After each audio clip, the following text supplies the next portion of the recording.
Cold weather for a musician is literally the worst, and it is the bane of my existence. I hate it whenever it comes to playing, that is. I love cold weather and playing in the snow and just the fun and the ice and all that stuff. But whenever it comes to playing, I can't stand it. Even when it's like 60 degrees outside, sometimes I'll still have gloves on. It's kind of crazy. I had a gig earlier this year and I was playing in the shade, and I think the low was like 60, 58, something like that. And around 6 p.m. I was in the shade and I had to play for like another hour and I was shivering. It was just kind of silly. Hey guys, welcome back to my YouTube channel. My name is Devin Bishop. Today I'm going to be talking about gloves and how you can learn from my experience. I cover guitar related content and I just try to have fun along the way. So let's get into it. So on New Year's Eve, I had a gig that was outside and it was Central Kentucky and it was raining, it was wet, it was cold. We got there and it was 50 degrees. We were standing around waiting to sound check. And then whenever it came to perform, it dropped to 40 degrees. It wasn't raining anymore, but everything was still wet and kind of gross, and it was frigid out there, to say the least, at least for a musician anyway. So I knew this was going to happen, and so I started thinking, how can I be able to play? Because there's like no blood in your fingertips, or it feels like your hands are frozen. Like it's just like your hands like won't cooperate and you can't play. It's one of the worst things, and it hurts too. It's kind of painful to play in the cold. So what I did is I went to the dollar store and I bought some of these like really thin cloth gloves that kind of stretch over your hands and fit really snug. And I was so surprised that I could still play, still hit all the notes, still do all the techniques that I normally do. Only now I have gloves on, which is keeping my hands warm. So now when I play, I can still do all my standard chords. I can still do like standard techniques like palm muting.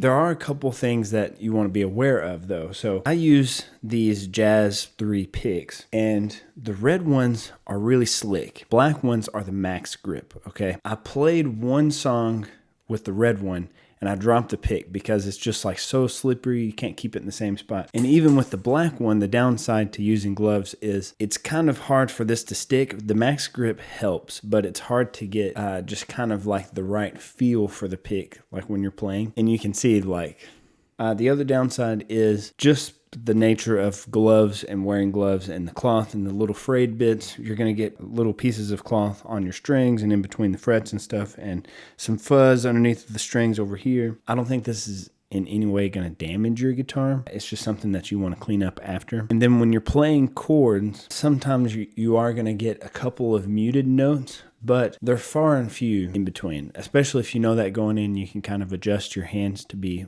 aware of that. But the trade-off is your hands are warm and you're able to do all the things you normally can do, about 95% anyway, 95%, something like that. And if you don't wear gloves, at least for me, I'm going to be able to do probably like 10% of what I normally can. I mean, playing the guitar is almost impossible when it's that cold outside. The last recommendation I have is if you can get some touchscreen ones so that you can still swipe an iPad if you have music that way, or swipe a laptop if you're using that. Otherwise, these ones right here that I'm using will not allow you to do that. And the pack that I bought, it was $3, and I got one that had the touch grip and one that didn't. So I kind of wore out the touch grip ones after like 3 or 4 hours of play, but it was totally worth it just for $3, and I still have this pair that I can play with. And then the other thing is to watch out for Velcro, because it will stick all over these gloves. So if you're doing anything with Velcro, cable wraps or anything like that, you're gonna have to take these off first, handle all that stuff, do the setup, then put these back on. And that's what I did for the show. So thanks for watching. Hopefully this helps you endure the cold and be able to play. It certainly did me, and I'm glad that I found this idea. I don't know how well it works for acoustic guitar, but for electric guitar, it's phenomenal. I'm sure I can still do some stuff with acoustic guitar, but I'd imagine it'd be a little bit more tough, but I think I can make it happen. Subscribe for more content, and I'll see you in the next video.